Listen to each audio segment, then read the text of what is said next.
A courtroom ignites as Marcus, a black elder, is brutally humiliated by a racist judge for stealing to save his starving grandson.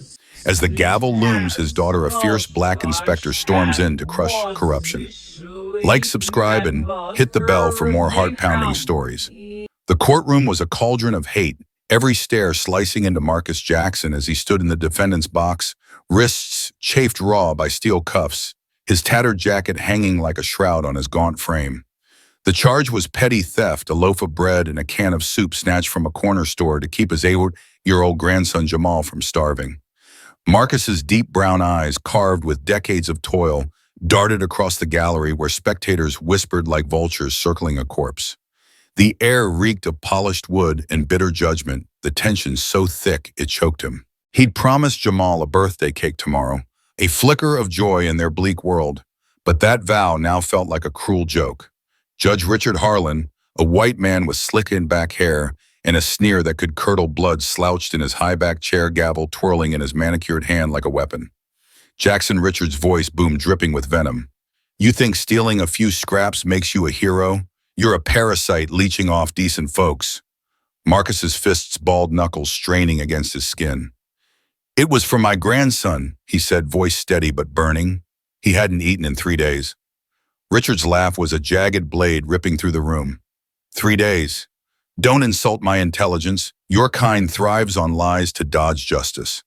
The gallery erupted, some spectators clapping like they were at a circus, others shifting uncomfortably in their seats. Marcus's chest heaved, his voice rising like a storm. "I worked my whole life, 40 years breaking my back, raising my daughter, my grandson. I ain't no thief." Richard shot forward, eyes blazing with sadistic glee. "You're garbage, Jackson! A filthy criminal who breeds more vermin like that kid of yours." The words were a barrage, each one a hammer to Marcus's soul. The crowd fed on the cruelty, their murmurs swelling. Richard wasn't done.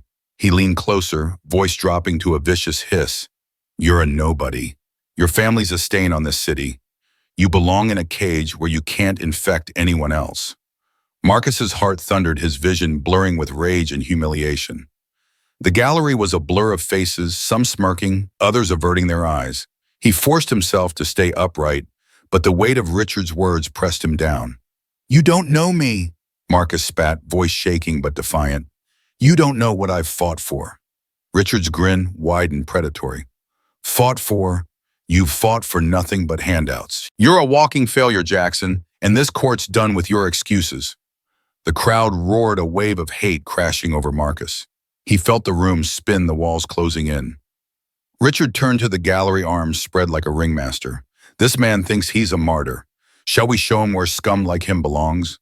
Cheers exploded, a course of venom that drowned out the few gasps of dissent. Marcus's hands trembled as he reached for the phone on the table, his one allowed call, his lifeline to Jamal.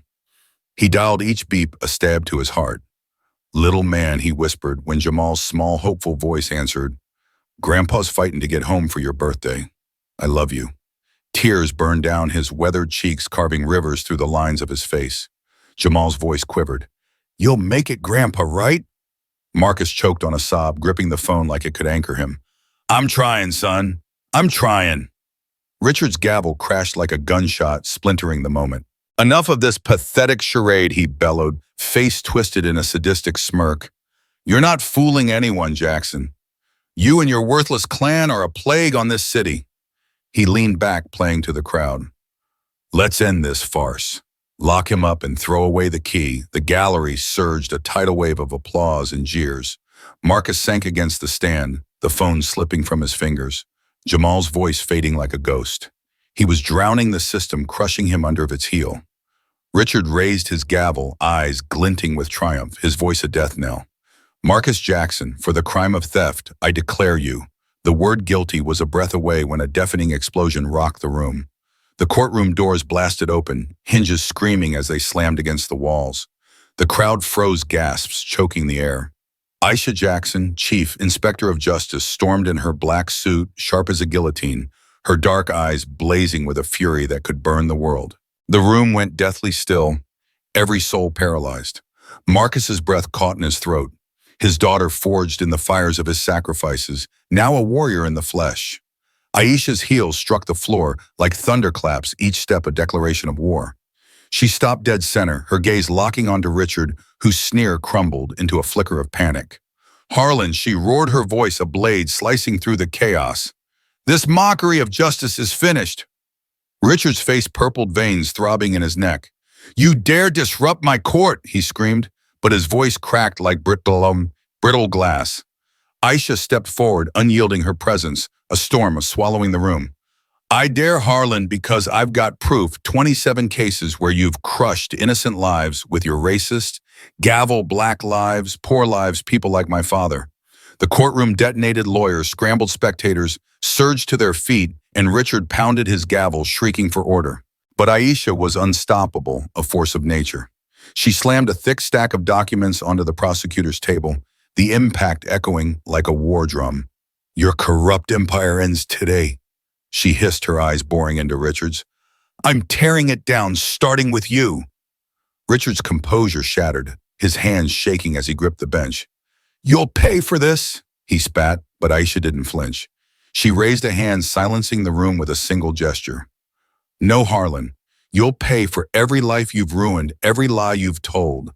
This is just the beginning." Marcus gripped the stand, his heart pounding with pride and fear. His daughter was waging war on a monster, and the battle was only starting. The crowd buzzed, teetering on the edge of chaos as Aisha stood tall, her voice a promise of reckoning. "This isn't just about my father," she declared, sweeping her gaze across the room. "It's about every soul you've broken. I'm coming for you, Harlan, and I won't stop until justice is served." The room trembled, the air electric, with the weight of her words. Marcus looked at Aisha, his little girl now a titan, and for the first time a spark of hope flickered in his chest. The courtroom was a battlefield, the air thick with the stench of betrayal, as Aisha Jackson's entrance ignited a firestorm.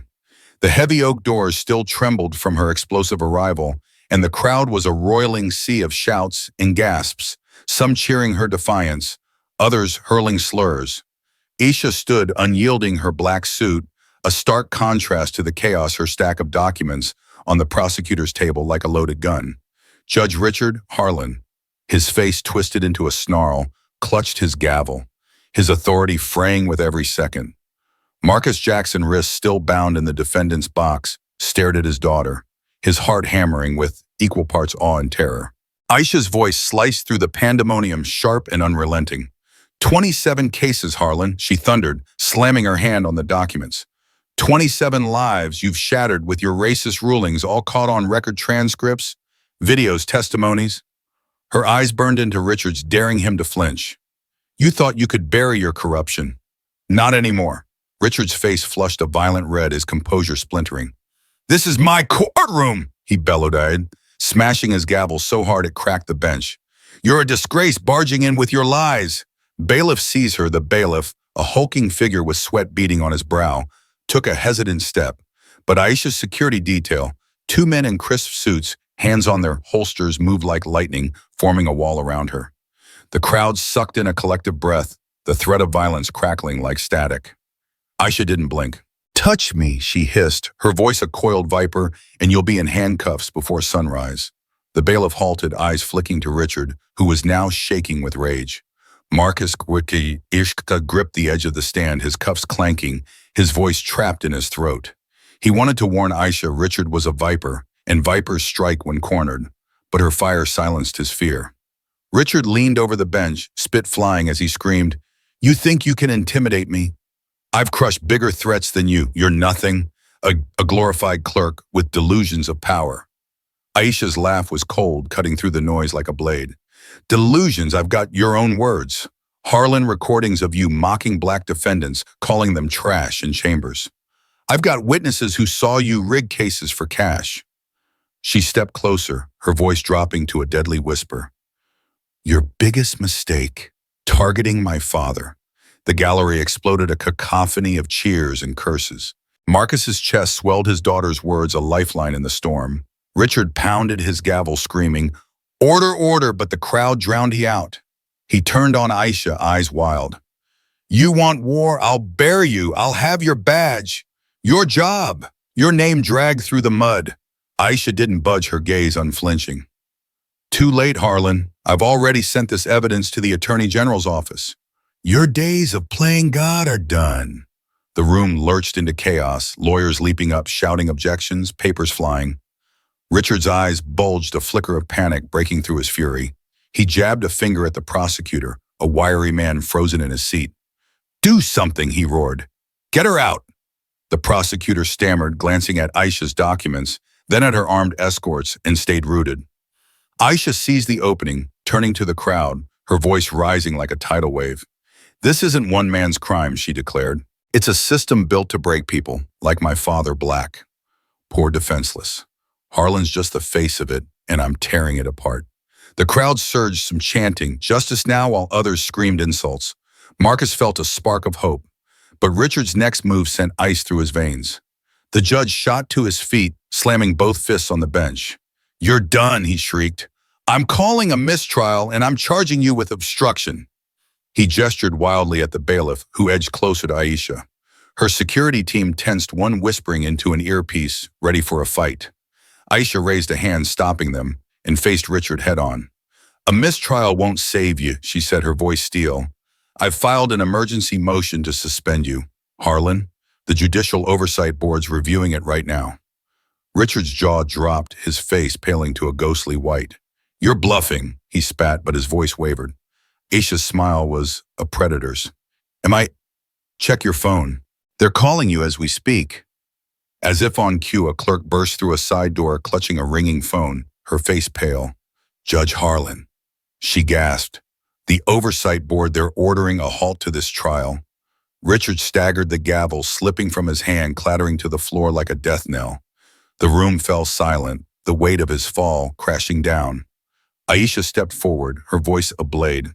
Step down, Harlan, or I'll haul you out in chains. Richard clutched the bench, his eyes darting like a trapped animal's. He turned on Marcus, venom dripping from his voice. You and your cursed family did this, he spat. Marcus straightened, finding his strength. My family's my pride, he said, voice steady. You're the one who's cursed.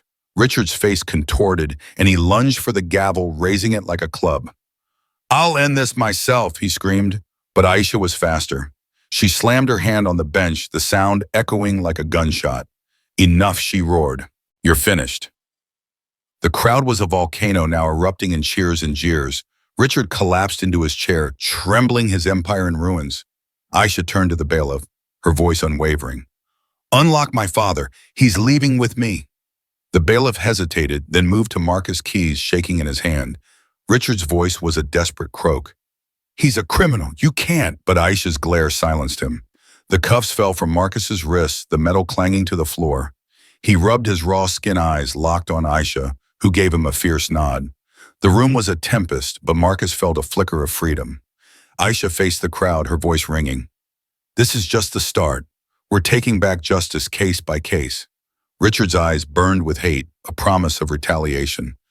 Marcus knew the war was far from won, but with Aisha leading, they had a chance. The clang of the cell door slamming shut echoed in Marcus Jackson's ears as he sat on the cold concrete bench, the damp air of the holding cell seeping into his bones.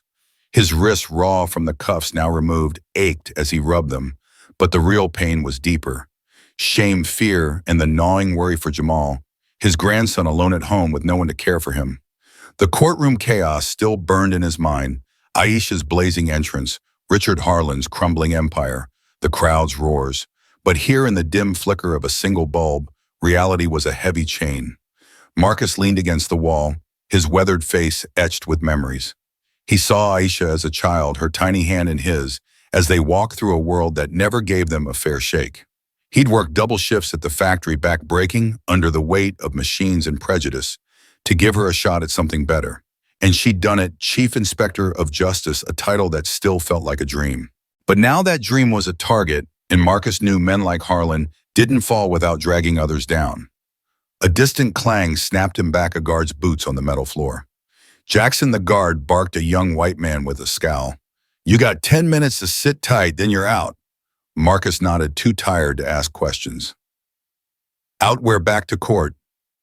To Aisha, he closed his eyes, picturing Jamal's face, the boy's voice on the phone, small but hopeful. You'll make it, Grandpa, right? The memory was a knife twisting in his chest. Meanwhile, across town in a sleek high-rise office, Aisha Jackson paced a conference room, her heels clicking against polished wood. The city skyline loomed through the windows, but her focus was razor-sharp on the 5 lawyers seated around the table, their faces a mix of awe and nerves. Files were strewn across the surface, transcripts, audio logs, financial records, all damning evidence against Richard Harlan. Aisha's voice was a controlled burn as she spoke. Harlan's not just a bad judge, he's a cog in a machine. We've traced payments from his accounts to a shadow group, powerful people who've been rigging cases against black and poor defendants for years. The lead lawyer, a wiry woman named Carla, leaned forward, glasses glinting. You're saying Harlan's a front for a syndicate, Aisha nodded, sliding a folder across the table. Exactly. Bank transfers, encrypted emails, even a ledger of favors they've been bearing people like my father to keep their system running. The room buzzed with tension, the lawyers flipping through the files, their murmurs growing urgent. Aisha's second-in-command, a tall man named Malik, spoke up. This group's got muscle cops, politicians, maybe even feds. If we push, they'll push back hard. Aisha's eyes narrowed. Let them. We've got the evidence, the momentum, and the public. We strike now, or we lose everything. Back in the holding cell, Marcus's thoughts were interrupted by a low whistle from the next cell. Yo, old man, a voice rasped, belonging to a young black inmate with a shaved head. Heard what your daughter did in there. She's got guts taking on Harlan. Marcus managed a faint smile.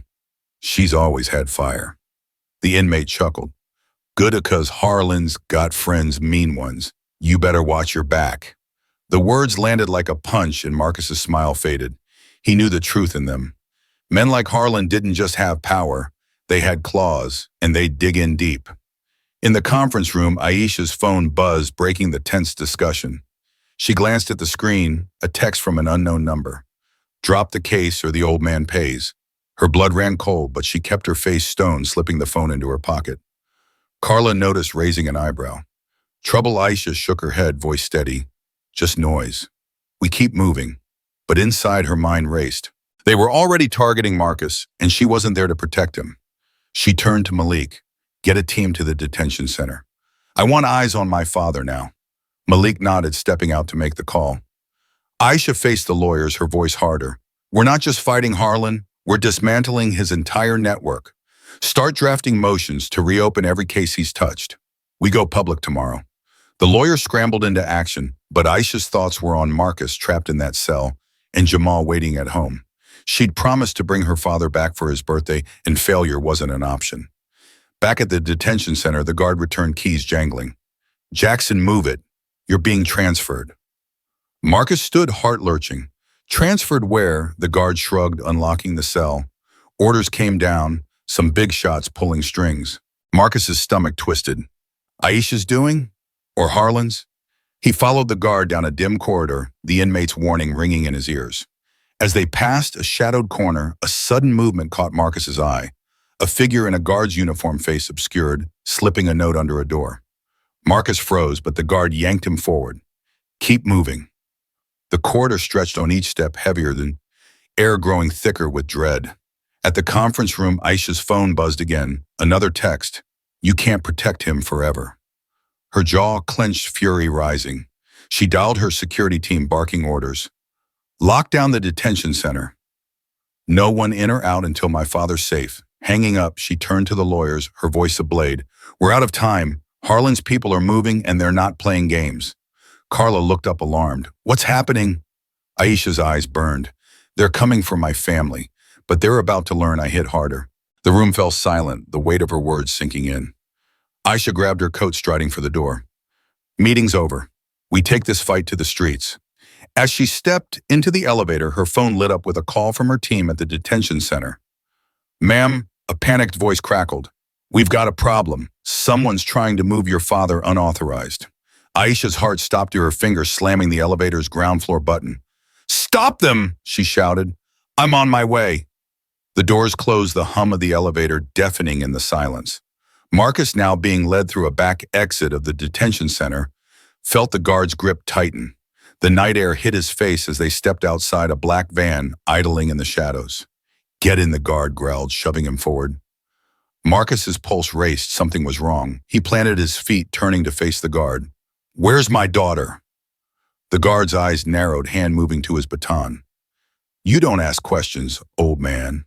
But before he could strike, a siren wailed in the distance, red and blue lights flashing. The guard cursed, shoving Marcus toward the van, but Marcus resisted, shouting, "Aisha." The name echoed in the dark, a desperate plea as the van's door slid open, revealing a figure inside, face hidden but intent clear.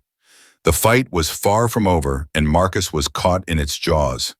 The black van's engine growled as Marcus Jackson stumbled backward, his heart pounding like a war drum. The guard's baton gleamed under the detention center's floodlights, raised to strike. But Marcus's shout, "Aisha," still hung in the night air, a desperate beacon. Sirens screamed closer, red and blue lights slashing through the darkness. The guard cursed, his grip faltering as tires screeched. A convoy of SUVs roared into the lot, Aisha's security team spilling out, guns drawn. "Freeze," a voice bellowed, and the guard dropped the baton, hands shooting up. The van's driver floored it, tires burning rubber, as it peeled out, vanishing into the shadows. Marcus fell to his knees, gasping, as Aisha's lead guard, Malik, hauled him to his feet. "You okay, Mr. Jackson?" Marcus nodded, voice hoarse. "Where's my daughter?" Malik's jaw tightened. "She's coming. We've got you now." But Marcus's eyes lingered on the spot where the van had been, a chill settling in his bones. Whoever was behind this wasn't done. Across town, Aisha Jackson burst through the glass doors of a news station, her suit jacket flapping, her face a mask of fury. The studio was a hive of activity cameras, rolling reporters scrambling, as she strode onto the set of a live broadcast. The anchor, a polished woman named Lena, faltered mid-sentence, eyes widening. Inspector Jackson. Aisha didn't wait for an invitation. She grabbed a microphone, facing the camera, her voice steady but electric. "Tonight, I'm exposing a conspiracy that's been choking our justice system for decades. Judge Richard Harlan isn't just corrupt. He's a puppet for a network that's been rigging cases against Black and poor communities." She held up a flash drive, its black casing glinting under the studio lights. "This contains proof, bank records, emails, recordings. They tried to silence my father, Marcus Jackson, and they're coming for me next." The control room erupted, producers shouting, but Lena leaned forward, hooked. "You're saying there's a syndicate?" Aisha's eyes burned. "Yes, and they're watching this right now. I'm not backing down." The broadcast cut to commercial, but the damage was done. Justice for Marcus trended instantly, flooding social media with outrage. Outside the studio, a crowd was already forming, chanting Aisha's name, their signs demanding Harlan's arrest. But in a dimly lit office across the city, Richard Harlan watched the broadcast on a muted TV, his hands shaking as he poured whiskey. A man in a tailored suit, face shadowed, sat across from him. "You let her get this far," the man said, voice low and cold. Richard slammed his glass down. "She's a nobody. I'll crush her." The man leaned forward, eyes glinting. "You've already failed. The network's exposed. Clean this up or you're done." Richard's face paled, but he nodded, grabbing his phone to dial a contact labeled Fixer. Back at the detention center, Marcus was bundled into an armored SUV, Malik at the wheel. The convoy sped through the city headlights, cutting through the night. Marcus clutched a burner phone Malik had given him, his fingers trembling as he dialed Jamal's sitter. "Ms. Clara." "Is he okay?" Marcus rasped when she answered. Clara's voice was soft but strained. "He's sleeping, Marcus, but there was a car outside earlier, just watching." Marcus's blood ran cold. "Lock the doors. I'm coming." He hung up, turning to Malik. "They're after my grandson." Malik's grip tightened on the wheel. "We'll get there first." But as they turned a corner, a black SUV swerved into their path, forcing Malik to slam the brakes. Two men in ski masks leaped out, automatic rifles raised. Out one shouted, firing a warning shot into the air. Malik drew his gun, but Marcus grabbed his arm. "Don't, they'll kill us!" The convoy's other guards were already engaged, trading fire with the attackers. Bullets pinged off the SUV's armor, sparks flying. Marcus ducked, heart racing as Malik radioed for backup. "We're pinned down," he shouted. Aisha, now racing toward the detention center in her own car, got the call, her stomach lurching. "Hold them off," she barked into her earpiece, flooring the gas. Her phone buzzed, a new text from the unknown number. "You talk too much. The boy's next." Aisha's vision blurred with rage, but she kept her focus, weaving through traffic, the city a blur of lights. At the news station, the crowd outside had swelled protesters clashing with police in riot gear. A Molotov cocktail sailed through the air, shattering against a squad car, flames licking the pavement. Aisha's broadcast had lit a fuse and the city was burning. She pulled up to the detention center, leaping out as gunfire echoed. Spotting Malik's SUV, she sprinted toward it, dodging a stray bullet that grazed her sleeve. "Dad," she shouted, reaching the vehicle. Marcus's face appeared at the window, pale but alive. "Aisha," he called, voice cracking. She yanked the door open, pulling him into a fierce embrace, but there was no time for relief. The attackers were retreating, their SUV screeching away, but Malik was bleeding a bullet in his shoulder. "They knew our route," he grunted, clutching his wound. Aisha's eyes darkened. "Harlan's people." She helped with Marcus into her car, barking orders to her team. "Secure the area, get Malik to a hospital."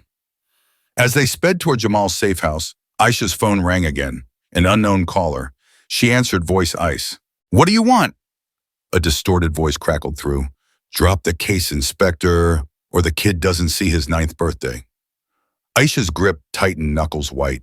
"You touch him, and I'll hunt you to the ends of the earth." The line went dead. Marcus, overhearing, grabbed her arm. "Jamal's all I got, Aisha. You gotta save him." She met his eyes, her resolve steel. "I will, Dad. I swear it." They pulled up to Miss Clara's apartment, a rundown building in a quiet neighborhood. Aisha drew her gun, scanning the shadows as they approached. The door was ajar, the lock splintered. Aisha's heart stopped. She pushed inside Marcus behind her and found Clara on the floor, dazed but alive, a bruise blooming on her cheek. "They took him," Clara whispered, tears streaming. "They took Jamal." Aisha's knees buckled, but she caught herself, fury rising like a tidal wave. Marcus sank against the wall, a broken sob escaping. Aisha grabbed her phone, dialing her team. "Lock down the city. Find my nephew. Now." She turned to Marcus, her voice a vow. "We're getting him back, Dad, and Harlan's going to pay." Outside, the city pulsed with unrest, sirens wailing, fires burning. Aisha stepped into the night, her silhouette sharp against the chaos, a warrior ready to tear the world apart to save her family. The city was a furnace, its streets alive with the roar of sirens and the flicker of flames from distant riots. Aisha Jackson stood in the shattered doorway of Ms. Clara's apartment, her gun still drawn, her breath ragged as she stared at the empty corner where Jamal's backpack lay abandoned. Marcus slumped against the wall, his face a mask of anguish, his voice a broken whisper. "They took my boy, Aisha, my little man." Aisha's jaw clenched, her eyes blazing with a fury that could split the earth. She knelt beside Clara, who was nursing her bruised cheek, and gripped her hand. "Who took him?" "What did you see?" Clara's voice trembled. "Two men masked, one had a scar across his neck. They kicked the door in, grabbed Jamal and ran. Said it was a message for you." Aisha's blood boiled, but she forced her mind to focus, filing away the detail about the scar. She stood, turning to Marcus. "Dad, I'm getting him back, I promise." Marcus met her gaze, his eyes wet but resolute. "I'm with you, girl, whatever it takes." Aisha nodded, her phone already in hand, barking orders to her team. "Comb the city, check every camera, every alley. Look for a man with a neck scar." She hung up, her mind racing. Harlan's network was striking back, and they'd hit her where it hurt most. She wouldn't let them win. Hours later, under a moonless sky, Aisha moved like a shadow through the city's underbelly, her car parked outside a nondescript warehouse on the edge of town. Her team had traced a lead, a burner phone linked to one of Harlan's known associates, pinging from this location. She'd left Marcus at a safe house with 2 trusted guards, his protests ringing in her ears. "I ain't sitting idle while Jamal's out there," he'd shouted, but Aisha had been firm. "You're no good to him dead, Dad." Now alone, she slipped through a rusted side door, her gun at the ready, the warehouse's dank air thick with the smell of oil and metal. Inside, crates loomed like tombstones, and faint voices echoed from deeper within. Aisha crept forward, her steps silent, until she reached a partitioned office lit by a single bulb. Through a cracked window, she saw him. Richard Harlan, pacing, his tie loosened, sweat staining his shirt. He was yelling into a phone. "I told you to handle her, not escalate. Kidnapping the kid. You've made this a circus." Aisha's pulse surged. Jamal was alive. They hadn't killed him. Yet. She edged closer, catching the response from the phone's speaker, a gravelly voice. You wanted her silenced. This'll break her. The boy's leverage. Harlan slammed his fist on a desk, paper scattering. Leverage. She's tearing the city apart. Fix this or the network cuts us both loose. Aisha's grip tightened on her gun, every instinct screaming to burst in and put a bullet in Harlan. But she needed answers. Where was Jamal? She scanned the room, spotting a laptop on the desk, its screen glowing with open files. Evidence, maybe. She needed to get to it. Before she could move, a floorboard creaked behind her. She spun, gun raised, to face a man with a scarred neck, his eyes cold, a knife gleaming in his hand. Bad move, Inspector, he growled, lunging. Aisha dodged the blade, slicing her sleeve, and fired a shot that grazed his arm. He roared, tackling her into a crate, the impact knocking the air from her lungs. They grappled Aisha's training, kicking in as she drove her elbow into his jaw, then slammed his wrist against the crate, forcing the knife to clatter free. He swung a fist, catching her cheek, but she countered with a knee to his gut, dropping him. She zip-tied his hands, panting, blood trickling from her lip. Where's the boy? She snarled, pressing her gun to his temple. Scarface smirked, spitting blood. You'll never find him. Aisha pressed harder, her voice ice. Talk or you don't walk out of here. Before he could answer, the office door burst open and Harlan froze, seeing Aisha. You, he stammered, reaching for a drawer. Aisha fired a warning shot, the bullet shattering a lamp. Don't move, she shouted. Harlan raised his hands, trembling. Aisha dragged Scarface into the office, shoving him to the floor, and grabbed the laptop. The screen showed a map, a red dot blinking in a rural area. Jamal's location. She memorized the coordinates, then turned to Harlan, her voice a blade. You took my nephew to break me. Big mistake. Harlan's eyes darted, desperate. I didn't order it. It was them, the network. Aisha stepped closer, gun steady. Who's them? Names, Harlan stammered, sweat pouring. I can't. They'll kill me. Aisha grabbed his collar, slamming him against the wall. You're already dead to me. Talk. Before he could, an explosion rocked the warehouse, the far wall collapsing in a fireball. Aisha dove for cover, dragging Harlan with her as debris rained down. Scarface laughed, coughing through the dust. You're out of time, Inspector. Through the smoke, armed figures in tactical gear stormed in their rifles, sweeping the room. Aisha's heart sank. Harlan's network had sent reinforcements. She hauled Harlan to his feet, using him as a shield, and backed toward a side exit, the laptop tucked under her arm. Stay back, she shouted, firing a shot that dropped one of the attackers. The others returned fire bullets, chewing through crates. Aisha kicked open the exit, shoving Harlan into the night, and sprinted for her car, gunfire echoing behind her. She threw Harlan into the back seat, slamming the gas tires screeching as she tore into the darkness. Her phone buzzed, Malik patched up and back in action. We've got a hit on the kidnapper's van, rural route 20 miles out. Aisha's eyes flicked to the laptop's map, the red dot matching Malik's coordinates. That's Jamal, she said, voice steel. I'm heading there. Bring everyone. Harlan whimpered in the back seat. They'll kill us both. Aisha ignored him, her mind on Jamal, his small voice on the phone, his trust in her. She glanced at her reflection in the rearview mirror, blood and dirt smearing her face, but her eyes were fire. You're done, Harlan, she said, her voice a vow, and I'm just getting started. The car roared down the highway, the city's chaos fading behind, replaced by the dark expanse of open road. Aisha's hands gripped the wheel, every second a race against time. Jamal was out there, and she'd burn the world to save him. But as the warehouse burned in the distance, she knew the network was closing in their claws, sharper than ever. The fight was escalating, and Aisha was ready to meet it head-on. The highway stretched like a black ribbon under Aisha Jackson's speeding car, the engine's roar a match for the fury in her chest. Richard Harlan cowered in the back seat, his wrists zip-tied, his once smug face now a mask of panic. The stolen laptop sat on the passenger seat, its screen still glowing with the red dot marking Jamal's location, a remote farmhouse 20 miles out. Aisha's knuckles whitened on the wheel, her eyes locked on the road, the coordinates seared into her mind. Her phone buzzed. Malik's voice crackled through. Team's 10 minutes behind you, Aisha. Cops are on alert, but we've got chatter. Harlan's people are mobilizing. Be ready. Aisha's jaw tightened. They want to fight, they'll get one. She glanced at Harlan in the rearview mirror, his whimpers grating on her nerves. Who's running this network, Harlan? Give me names or I leave you for them. Harlan's voice shook. You don't get it. They're everywhere. Cops, judges, CEOs. You can't win. Aisha slammed the brakes, the car skidding to a stop on the shoulder. She spun gun in hand and pressed it to his forehead. Names, now. Harlan flinched, sweat pouring. Vickers, Daniel. Vickers, he's the money runs it all. Aisha filed the name, her mind racing. She hit the gas again, the car lurching forward, the farmhouse now just miles away.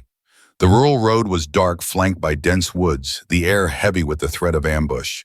Her headlights caught a glint, tire tracks veering off into a dirt path. She slowed instincts, screaming, and turned onto the path, the car bouncing over ruts. Harlan's voice rose. You're walking into a trap. Aisha ignored him, her focus razor sharp. The farmhouse loomed ahead, a sagging structure with boarded windows, two black SUVs parked out front. She killed the engine, grabbing the laptop and her gun, and yanked Harlan out. Move, she hissed, shoving him toward the house. The night was silent. Too silent, the kind of quiet that hides predators. Aisha crouched, scanning the shadows, and spotted a faint light leaking from a basement window. Jamal was down there, she could feel it. She tied Harlan to a tree, gagging him with a strip of his own tie. Stay put or you're dead. He nodded, eyes wide with terror. Aisha crept toward the house, her boots silent on the grass, her gun steady. She reached the basement window, peering through a crack. Jamal sat tied to a chair, his small frame trembling, a man with a neck scar pacing nearby, barking into a radio. She's close. Get the team here. Aisha's blood surged, Scarface the man from the warehouse. She had to act fast. She found a side door, picking the lock with a steady hand, and slipped inside, the air thick with mildew and fear. The stairs to the basement creaked under her weight, but she moved like a ghost, reaching the bottom undetected. Scarface's back was to her, his radio crackling.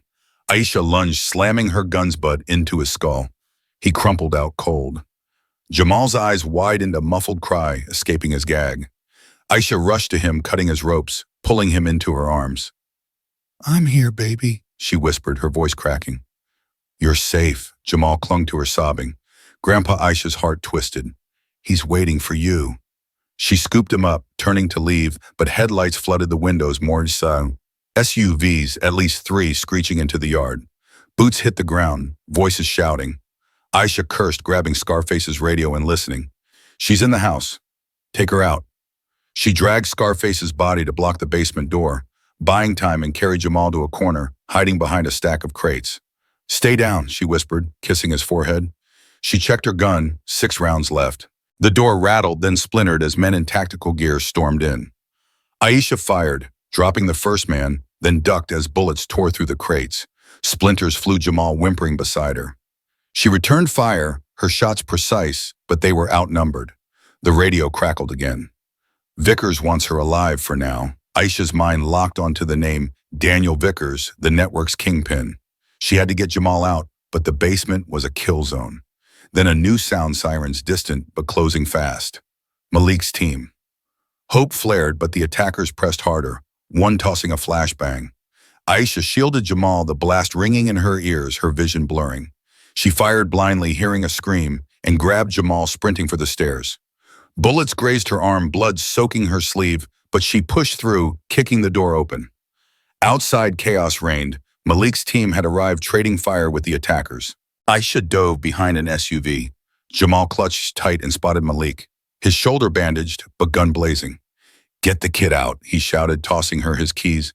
Aisha ran for his car, bullets pinging around her, and slid Jamal into the back seat. Stay low. She jumped in, flooring the gas, the car fishtailing as she tore down the dirt path. In the rear view, the farmhouse shrank, gunfire fading, but Harlan's bound figure by the tree was gone. Aisha's stomach dropped. He'd escaped or been taken. Her phone buzzed. Malik. We've got 3 down, but Scarface is gone. Cops are sweeping the area. Aisha's voice was steel. Find Harlan. He's the key. She glanced at Jamal, curled up in the back seat, his eyes wide but alive. You okay, little man? He nodded, voice small. I knew you'd come. Aisha's throat tightened, but her focus shifted to the road. Vickers was out there and Harlan was loose. The network was wounded, but not dead. She pulled onto the highway, heading for the safe house where Marcus waited. Her arm throbbed, blood dripping, but she ignored it. The fight wasn't over. Vickers had played his hand, and now it was her turn. At the safe house, Marcus paced his heart in knots when headlights flashed outside. He rushed to the door, flinging it open as Aisha carried Jamal inside. Marcus fell to his knees, pulling his grandson into his arms, his tears streaming. "My boy," he sobbed. Aisha watched, her own eyes wet, but her mind was already on the next move. She set the laptop on a table, the red dot now dark. Jamal was safe, but the network's shadow loomed. Her phone buzzed a text from an unknown number.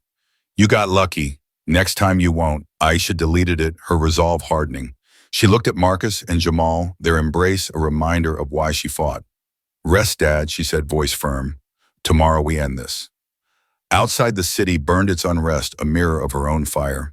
Aisha stepped into the night gun at her side, ready to hunt Vickers and dismantle the network, no matter the cost. The safe house was a fragile sanctuary, its dim lights casting soft glows, as Marcus Jackson clutched Jamal, the boy's small frame, safe but still trembling from his ordeal. The reunion was a fleeting calm, in a city still pulsing with unrest. The distant wail of sirens, a grim reminder of the battle raging beyond these walls. Aisha Jackson stood by the window, her silhouette etched against the dawn, her bandaged arm throbbing, but her eyes alight with unyielding determination. The laptop from Harlan's warehouse lay open on the table, its files exposing Daniel Vickers' network, a sprawling empire of corrupt judges, cops, and corporate giants. Aisha's phone buzzed, Malik's voice tight with urgency. "We've got a lock on Harlan. He's at a fortified estate 30 miles north with Vickers. Armed security, heavy artillery." Aisha's grip tightened on her gun. "That's where we end it. Rally the team." Marcus looked up, his voice rough. "You ain't facing this alone, Aisha." Her gaze softened briefly. "Dad, Jamal needs you here." Jamal clung to Marcus, whispering, "Don't let her go, Grandpa." Aisha knelt, cupping his face. "I'm coming back, little man. It's your birthday, and we're celebrating together." Her words were a promise, but her heart clenched. She knew the stakes. She stood, grabbing the laptop and her weapon, and strode out the safe house door, slamming like a war drum. The estate was a stronghold, its iron gates looming amid dense forest floodlights, slicing through the morning mist. Aisha crouched in the underbrush, Malik and a six-man team at her side, their faces grim. Recon had confirmed Harlan and Vickers inside, guarded by a dozen mercenaries. Aisha's plan was ruthless: strike fast, no mercy. She gave the signal, and the team advanced, silenced shots dropping two outer guards. They breached the gate, moving like shadows, but a siren screamed, floodlights blazing. "Move," Aisha shouted, sprinting for the main house as gunfire exploded. Mercenaries swarmed from the building, rifles spitting fire. Aisha dove behind a fountain, bullets chipping marble, and returned fire, dropping two men with precise shots. Malik grunted, a bullet grazing his thigh, but waved her on. "Get Vickers," he roared, laying cover fire. Aisha smashed through a side door into a lavish foyer, crystal chandeliers glinting above. Heavy boots thumped a pair of guards charged from a corridor. She fired their bodies, hitting the floor, and pressed on the laptop, clutched tight. Upstairs, Richard Harlan trembled in a wood-paneled office. Daniel Vickers beside him, a tall man with steely hair and colder eyes, a pistol gripped tightly. "She's coming." Harlan whimpered, staring at security feeds showing Aisha's advance. Vickers' voice was a blade. "Your failure brought her here." He snatched a radio. "Eliminate her." Aisha hit the second floor, ducking as a hail of bullets shredded a doorway. She lobbed a flashbang, the blast stunning three mercenaries, and gunned them down. Their cries cut short. Blood oozed from her arm, the wound tearing open, but she surged forward, kicking in the office door. Vickers fired the bullet, grazing her shoulder, but Aisha tackled him, slamming his arm against the desk, his gun skidding across the floor. Harlan shrieked, lunging for a drawer, but Aisha cracked her pistol across his face, silencing him. She zip-tied Vickers' wrists, shoving him beside Harlan. "Your network names locations now," she growled, gun at Vickers' head. He sneered, blood on his teeth. "You can't stop us. We're bigger than you know." Aisha slammed the laptop open, its files glowing. "Your empire's in here, bank accounts, deals, traders. It's over." Vickers' eyes flickered with doubt, but a mercenary burst in, rifle raised. Aisha dove, firing mid-air, the man collapsing. Outside, the gunfire ebbed. Malik's team was winning. Aisha dragged Vickers and Harlan toward the stairs. "You're done," she hissed. The estate was a battlefield, smoke curling from the lawn bodies scattered. Malik limped forward, his team cuffing surviving mercenaries. Aisha shoved Vickers and Harlan into an SUV, climbing in as Malik floored it through the gate. "Feds are closing in," he said, voice strained. Aisha's phone lit up a news alert. Her warehouse evidence had leaked to every major outlet, sparking nationwide protests for judicial reform courtrooms, halting as her files spread like wildfire. She glanced at Vickers, his facade cracking. "The world's watching," she said, voice icy. "Your secrets are out." Harlan sobbed, muttering pleas, but Vickers stayed silent, his gaze venomous. At the safe house, police and feds swarmed as Aisha pulled up. She handed Vickers and Harlan over the laptop's files, all ready with the Attorney General. Marcus and Jamal rushed out, Jamal leaping into Aisha's arms. "You came back," he cried. Marcus pulled them close, tears falling. "My warrior," he whispered. Aisha held them. The fight's weight easing, but her eyes caught a figure in the crowd, a man with a neck scar watching, then slipping away. Her pulse quickened, but she focused on Jamal's grin. "Happy birthday, little man," she said, handing him a toy car from the safe house, its paint chipped but precious. Jamal beamed, hugging her. The sun climbed, bathing the family in light, their bond a fortress. Aisha's phone buzzed. "Malik, feds are raiding Vickers' allies. We're breaking them." She nodded, the tide turning. Marcus gripped her shoulder, pride in his eyes. "You changed the game, Aisha." Her voice was steel. "For you, for Jamal, for justice." The safe house hummed with hope, but Scarface's shadow lingered a ghost in the network's ruins. Aisha would be ready. The courthouse steps gleamed under a blazing noon sun, a stark contrast to the storm that had raged for weeks. Aisha Jackson stood tall, her black suit crisp despite the bandages peeking from her sleeve, her eyes scanning the crowd gathered below. Reporters, protesters, and families of those wronged by Richard Harlan's gavel.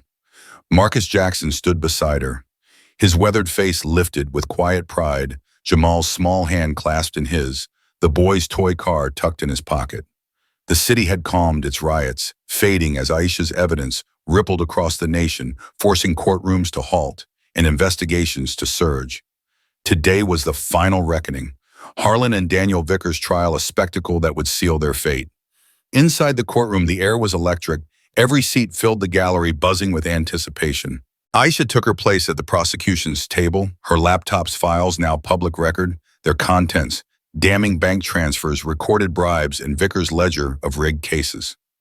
Harlan sat in the defendant's box, his comb-over limp, his eyes darting like a trapped rat. Vickers beside him was stone-faced, his gray hair immaculate, but his hands cuffed, betraying his fall. The new judge, a stern woman named Elena Carter, banged her gavel, silencing the room. "This court will determine the guilt of Richard Harlan and Daniel Vickers on charges of corruption, bribery, and racial discrimination in judicial proceedings," she declared, her voice steady. Aisha rose, her presence commanding, and began. "For years, these men built an empire on the backs of the vulnerable, black, poor, defenseless. They turned justice into a weapon, targeting people like my father, Marcus Jackson, for daring to survive." Her voice rang clear, each word a blade, as she presented the evidence audio of Harlan's racist rants, Vickers' encrypted emails, and witness testimonies from dozens of wrongfully convicted. The gallery murmured, some weeping, others nodding, their pain validated. Marcus watched, his chest swelling, Jamal squeezing his hand. Aisha's words were for them, for every soul Harlan had crushed. The defense attorney, a slick man hired by Vickers' dwindling allies, tried to counter, claiming the evidence was fabricated, but his arguments crumbled under Aisha's cross-examination. She played a recording of Vickers ordering a hit on her, his voice cold and unmistakable. The gallery gasped, and Vickers' composure cracked, his fists clenching. Harlan broke, sobbing. "It was Vickers. He made me do it." The judge's gavel silenced him, but the damage was done. Aisha turned to the jury, her voice softer but piercing. "This isn't just about two men. It's about a system that let them thrive. You have the power to end it." The jury deliberated for only 2 hours, a record for such a case. When they returned, the foreman stood, voice firm. "We find the defendants guilty on all counts." The courtroom erupted cheers, drowning out Harlan's wails and Vickers' curses. Judge Carter sentenced them to life without parole, her gavel's crack a final note of justice. Aisha exhaled, the weight of her fight lifting, but her eyes caught a flicker in the crowd. Scarface, the man with the neck scar, watching from the back, his presence a silent threat. She tensed, but he slipped out before she could act. Outside, the crowd roared as Aisha, Marcus, and Jamal emerged, cameras flashing, reporters shouting questions. Aisha raised a hand, silencing them. "This victory belongs to every family broken by corruption," she said, her voice carrying over the cheers. "We've started a fire and it's burning through every rigged system in this country." Marcus stepped forward, his voice steady despite his age. "My daughter showed me justice. Ain't just a word, it's a fight. And we won." Jamal grinned, waving his toy car, the crowd laughing through tears. The moment was electric, a tide of hope washing over the city. That evening, the Jacksons gathered in a small community center, its walls lined with photos of those freed by Aisha's evidence. Families hugged, shared stories, and celebrated Jamal's 9th birthday with a cake Marcus had baked himself, its icing uneven, but heartfelt. Aisha watched, her heart full, but her mind lingered on Scarface. She'd alerted her team and the feds were hunting him, but he was a ghost, a remnant of Vickers' network. Malik, now on crutches, joined her, his face grim. "We've crippled them, Aisha, but Scarface is their last card. He'll come for you." Aisha nodded, her resolve unshaken. "Let him. I'm ready." She turned back to the party, joining Marcus and Jamal in a dance, their laughter a defiance of the shadows. Later, under a starlit sky, Aisha sat with Marcus on the center steps, Jamal asleep inside. "You did more than save us," Marcus said, his voice thick. "You gave people hope." Aisha leaned against him, her voice soft. "You taught me to fight, Dad. This was for you." He smiled, tears glinting. "And Jamal, he's our future." They sat in silence, the city quieter now, its wounds healing. Aisha's phone buzzed, a Fed contact, Scarface sighted, moving fast. "Stay sharp." She pocketed it, her eyes on the horizon. The network was broken, Harlan and Vickers caged, but the fight wasn't over. She'd face Scarface when he came, and she'd win for Marcus, for Jamal, for justice. The Jacksons walked back inside, arm in arm, their bond a beacon in the dark, their story a testament to resilience and redemption. From a courtroom showdown to a relentless crusade for justice, Marcus and Aisha toppled a corrupt judge and restored hope. Thank you for listening. Like, share, and subscribe. Hit the bell to catch our next thrilling tale.